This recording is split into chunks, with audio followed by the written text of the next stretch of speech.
On parle trop. Trop parler? Non. Mieux parler. On veut mieux parler.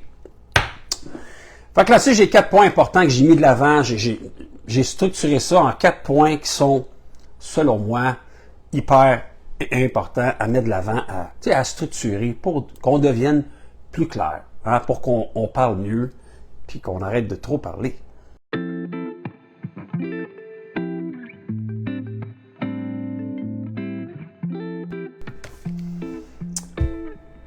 Bon mercredi tout le monde, bonjour, bonjour, bienvenue au Café Expansion du mercredi. Commence à faire beau? Je ne sais pas quel bord regarder, je regarde ça à la caméra là, ok, c'est là que ça se passe, parfait. Faites ça, c'est beau, faites ça, c'est chaud. 20 degrés, 23 aujourd'hui, là. Les bourgeons, ils commencent à repousser des arbres. Hein? Le printemps revient, même s'il y a bien de la feuille dehors. On dirait qu'on est comme deux saisons qui se chevauchent, là, hein? Le printemps et l'automne en même temps. C'est assez spécial. Bon! Écoute. Un sujet ce matin des plus palpitants. Puis des fois, j'y pense, là. Tu sais, des fois, je pense à ce sujet-là, puis je me dis, tabarouette. La vie ne serait pas plus simple, des fois, si on ne faisait qu'appliquer cette seule et unique stratégie. Cette seule et unique stratégie est de parler moins et parler mieux. Parce que combien de fois c'est arrivé? Combien de fois c'est arrivé? On se perd dans nos idées, on parle. On est dans une conférence, où on est en Zoom, puis on donne plein d'informations. Dans un meeting de travail, on donne plein d'informations à tous ceux qui sont là, hein, pour essayer de véhiculer une idée, faire en sorte de donner un message, des objectifs. Mais il y a tellement d'affaires, il y a tellement de choses qui se disent, qu'à un moment donné, tu as là le monde qui prend des notes, sont là, OK, parfait, attends une minute. OK, là, essaie de regarder parce que c'est écrit au tableau en plus, puis essaie d'écouter l'autre personne. Puis là, tu as des pages et des pages de PDF. 5, 10, 15, 20, 30 minutes d'explication. À quoi ça sert?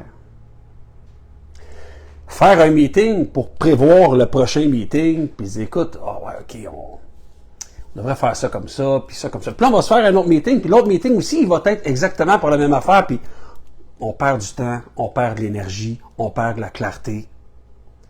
On parle trop. Trop parler? Non. Mieux parler. On veut mieux parler.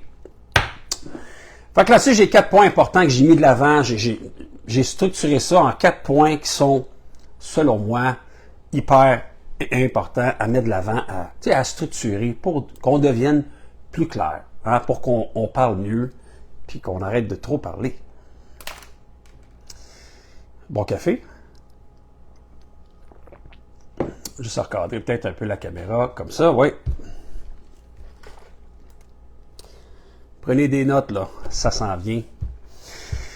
Donc, le premier point, très simple, on parle clarté et pertinence. Puis, dans le monde des affaires, là, on sait, le temps est très précieux. Les entrepreneurs sont souvent submergés d'informations. Hein? Parler moins indique également de se concentrer sur l'essentiel et d'éviter des délais inutiles.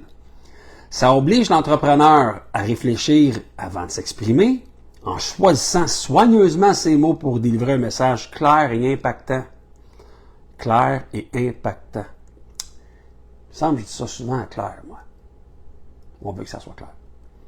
Ça oblige, en fait, les discours qui sont trop longs. Hein? On ne veut pas de discours trop longs, complexes, qui vont diluer le message. Parce que c'est ça le danger, dans le fond. C'est la perte de l'attention de l'interlocuteur.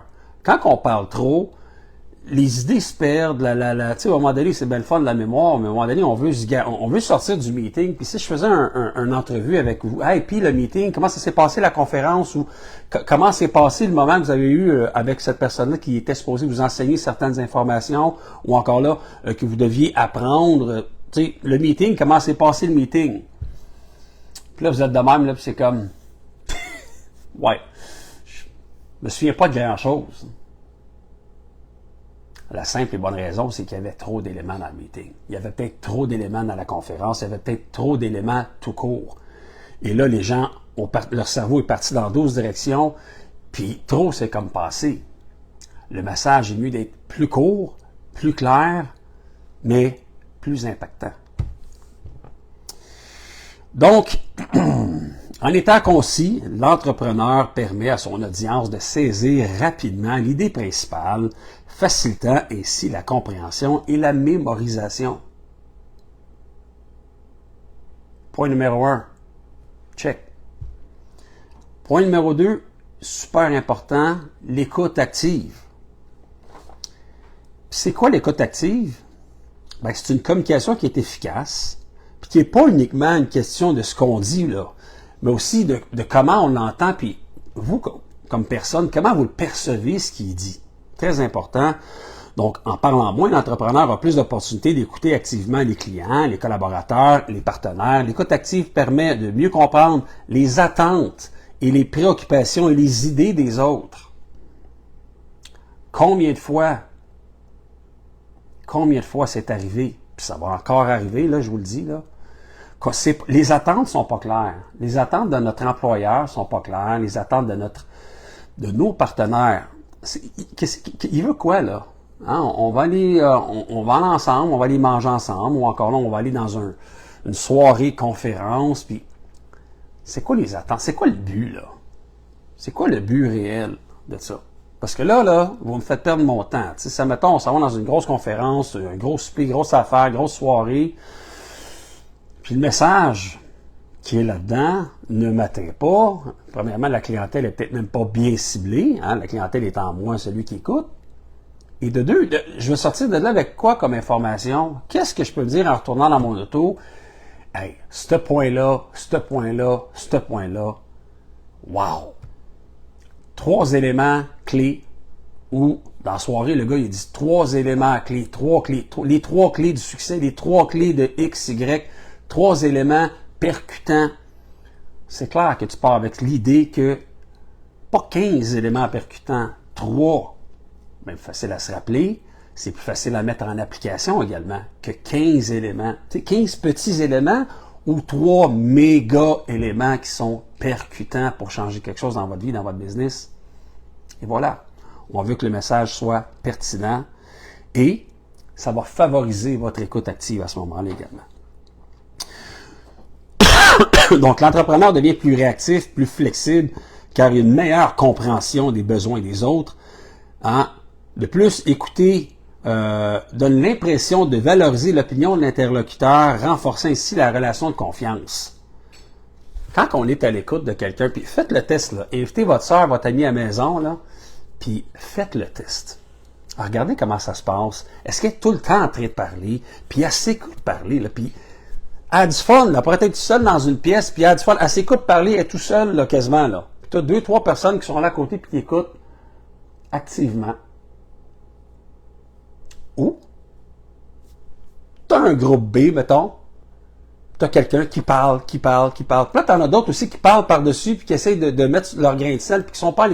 Tout le monde s'écoute pas, tout le monde parle, personne ne dit rien.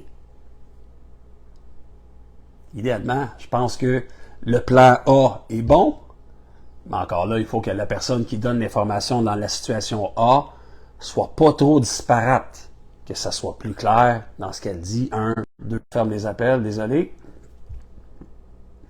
Donc, c'est important d'avoir peut-être dans le plan A, si on veut, ou dans le groupe A, une personne qui, oui, elle, si c'est ça la situation, puis cette personne-là parle beaucoup, puis que nous, on a une écoute active, mais ça va lui donner confiance également, hein, en étant activement à l'écoute de ce qu'elle dit, et ça va lui permettre comme personne de recentrer peut-être, elle va sentir l'énergie et faire comme, OK, les gens, ils sont à l'écoute, ils sont vraiment attentifs à ce que je dis, mais il ne faut pas dire n'importe quoi, il ne faut pas parler super longtemps non plus, il faut se présenter. Puis tu sais, je dis ça comme ça, des fois, je vais dans des soirées où on doit se présenter, on n'a pas 5 minutes pour le faire, là. On a 1 minute pour se présenter. En 1 minute, tu dois être capable de dire t'es qui, tu fais quoi, pourquoi et pour quelle clientèle, à qui tu t'adresses. 4 éléments. Qui, quand, pourquoi, comment. À peu près. Et ça permet rapidement, dans l'idée des personnes qui sont là à l'écoute, parce qu'ils ne sont pas à l'écoute, ils sont en train de gribouiller sur leur cahier, oublie-les, c'est fini, les autres sont perdus, sont dans le champ. Mais pour ceux qui sont à l'écoute, il faut qu'ils comprennent le message. Hein? C'est une interaction entre humains, ça se fait à deux. L'énergie de un, la réceptivité de l'autre, le discours de un, il y a plusieurs éléments, là, tu sais, mais bref, c'est une game. C'est un jeu ensemble. Le jeu de l'énergie. On envoie la balle, on reçoit la balle, OK. Ça permet une meilleure compréhension et d'avancer au lieu de dire, hey, j'ai passé, je me suis présenté, puis j'ai complètement rien dit. Ça a pris une minute, puis je bégayais, puis je savais pas où je m'en allais, puis finalement, j'ai l'impression d'avoir brûlé ma minute, puis c'est stressant, puis si tu stresses trop avant, ben ça, c'est une autre affaire. La gestion du stress, ça, c'est un autre élément. Mais si tu arrives là, tu es tellement stressé que tu en échappes tes mots, puis que tu n'es pas capable de rien dire qui fait du sens non plus, ben là, le message passera pas. Donc ça, tu as autre chose à travailler également on the side pour réussir à arriver confiant devant un public, devant des personnes, et être capable de donner ton message pour qu'il soit clair. Pour que tout le monde, après cette minute-là, fasse comme « Ah! Tu vois, Patrick, ça m'intéresse d'y parler. Un coup que tout le monde va avoir passé, là, puis que le monde va avoir, pris leur petit verre de vin, voilà. Peut-être me lever puis aller prendre mon verre de vin avec cette personne-là 2 minutes parce que Patrick, ça a soulevé ma curiosité. On continue. Point numéro 3. Puis pour ceux qui viennent d'arriver, le sujet, c'est clair. Aujourd'hui, là, on parle moins et on parle mieux. Point numéro 3, gain de temps. En affaires, la productivité est essentielle. Une communication concise aide à éliminer les discussions longues et inefficaces qui peuvent freiner les prises de décision qui allongent les réunions. On vient d'en parler des réunions. Hein? Gain de temps.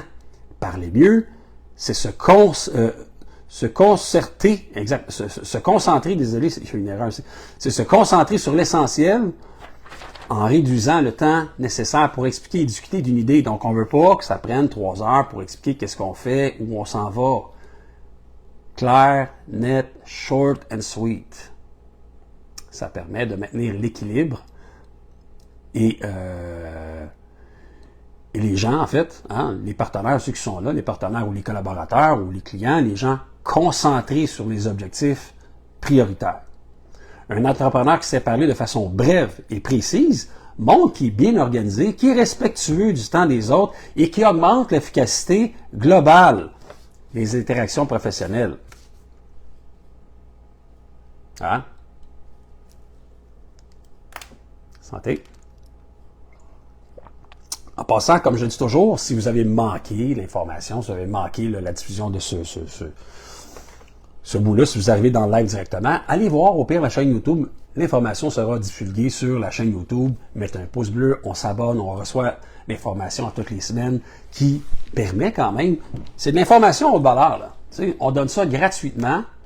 Ça me fait plaisir à chaque semaine d'avoir des sujets qui sont importants pour les entrepreneurs, qui peuvent vraiment les aider à refocuser sur les bonnes affaires et à arrêter là, de stresser avec des choses qui, des fois, on n'a même pas le contrôle sur certains éléments, mais si on peut changer ou faire évoluer les choses avec lesquelles on a du contrôle, c'est à ça qu'on sert. On sert à vous aider à recadrer un petit peu là, tout ce qu'il y en a au niveau crédibilité également. Et ça m'amène à mon 4e point qui est crédibilité.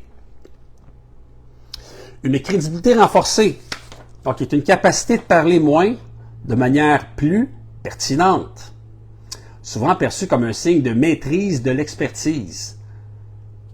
Quand tu parles moins, tu as l'air plus crédible, tu as l'air à connaître tes affaires un peu plus, puis ça paraît, puis ça fait une différence. Ça renforce le sentiment de confiance envers toi. Hein? Parler trop peut parfois donner l'impression de vouloir combler un manque de confiance et de connaissance. C'est souvent ce qu'on voit. Des machines à parler, là. Ça parle, ça s'écoute parler, puis il n'y a pas place à un échange. Tu sors de là, tu es brûlé, tu as le cerveau qui est brûlé ben raide, tu ne te souviens pas de rien, Puis c'est comme, bon, j'ai perdu 2 heures. C'est une perte de temps, c'est du niaisage. Je veux dire, qu'est-ce que j'ai appris, qu'est-ce que j'ai retenu dans cette conférence-là, dans ce moment-là? Pas grand-chose. Ça m'a raconté son histoire, ou il m'a raconté son histoire de long à large, les défis qu'il a réalisés. OK, ben, cool. Je suis content, tes défis, c'est le fun. Tu as relevé des beaux défis.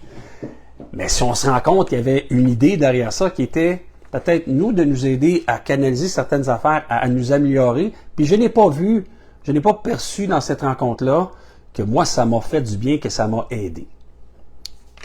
Je parle pas par expérience, je parle généralement. Ben oui, peut-être un petit peu par expérience aussi, en tout cas. Bref, comme je disais, trop parler donne parfois l'impression qu'il y a un manque de confiance ou un manque de connaissance. À l'inverse, un entrepreneur qui parle peu, ou qui parle de manière mesurée, va inspirer plus confiance. Il montre qu'il connaît son sujet, permet d'être perçu comme un leader capable de guider et de prendre des décisions éclairées. Et voilà, tout est dit. Tout est dit. On va arrêter ça là, on va arrêter le live là. Tout est dit. On parle moins, on parle mieux. Puis en affaires, c'est la priorité. C'est la priorité en affaires. On doit apprendre à mieux parler et que ce soit nous-mêmes, même moi, là, à titre de consultant avec mes clients, être à l'écoute de ce qu'eux disent, leur donne de l'importance, leur donne un sentiment de confiance, ils se dévoilent plus, et moi, par la suite, avec cette information-là qui est plus claire, qui est moins disparate, par la suite, j'arrive avec un diagnostic, avec de l'information, avec quelque chose qui permet de régler une situation, de régler une problématique au niveau du financement, au niveau de la croissance de l'entreprise. Mais tout se fait dans des échanges, et les échanges doivent être clairs. Si on se fait un meeting, pourquoi qu'on se voit? Pour quelle raison tu veux qu'on se parle? Problématique de crédit? Parfait. Problématique de qualification au niveau bancaire? Parfait. Problématique de structure dans si on veut. Puis tu vois, là, je manque de clarté, là. Là, je patine, là. Je les ai pas écrits, puis bon, je dis ça comme ça. Mais déjà là, si vous êtes en train de m'écouter, ça se peut vous perdre le fil parce que j'ai hésité ou je le dis 2-3 affaires en même temps, puis finalement, je dis rien. Des fois, c'est facile, c'est simple comme ça, s'enfarger des fleurs du tapis. Puis vous voyez là, c'est une démonstration réelle de ce qui s'est passé. Puis je suis tout à fait transparent avec vous. Là. Il n'y a personne de parfait. Puis c'est des choses qui s'améliorent avec la pratique. Mais on peut mettre ça noir sur blanc sur qu'est-ce qu'on veut démontrer à notre client. Est-ce que nous, c'est ça, j'aide le client à faire quoi? Ben, tu ne peux pas l'aider partout et tout le monde n'est pas ton client. Tu l'aides où? Ça. 3 points. Je l'aide dans 3 affaires. Planification stratégique, financement, redressement de crédit. Fine! C'est clair. Voilà. On veut être clair. Et là-dessus, je vous souhaite une excellente journée. On se retrouve la semaine prochaine pour un autre Café Expansion. Ciao!